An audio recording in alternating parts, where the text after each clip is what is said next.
Hi, everybody. I'm glad to be able to extend Shabbat wishes and to check in.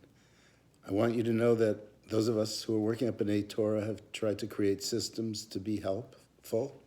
It may be making phone calls to you, or it may be deliveries, or coordinating what you need with people who can deliver that. In my phone calls, what I have found is that the oldest amongst us and the youngest amongst us have the most difficult time. And it's understandable. For the oldest, they tend to be stuck in very small apartments.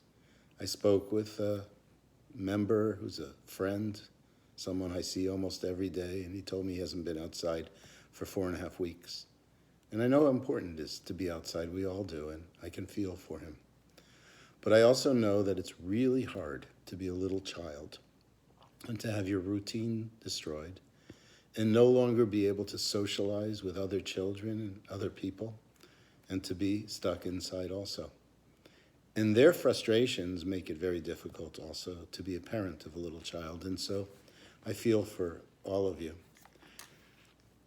My youngest grandchild, Manny, who's 10 months old, had been waving like this, and he likes to wave when we're on FaceTime. This past week, he started to wave a little bit differently. He began to wave like this, his hands closed in a fist, and then open, closed, and then open, closed, and opened.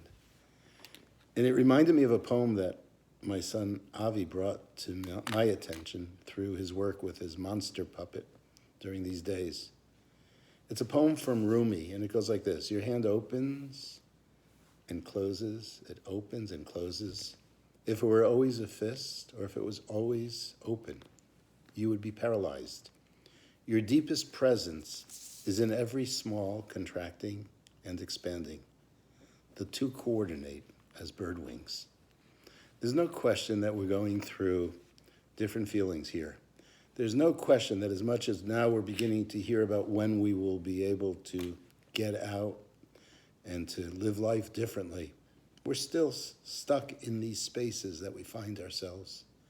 And in that, sometimes we do contract.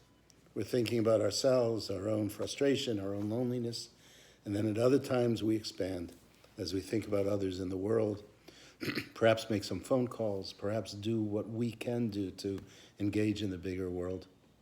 But it's very human to contract and to expand. We open our hands and we close our hands. And that's what we have to do as we feel everyone's pain at this time and we experience our own. We have compassion and empathy for others, and we have some self-pity also. It's just natural. Shabbat Shalom, everybody.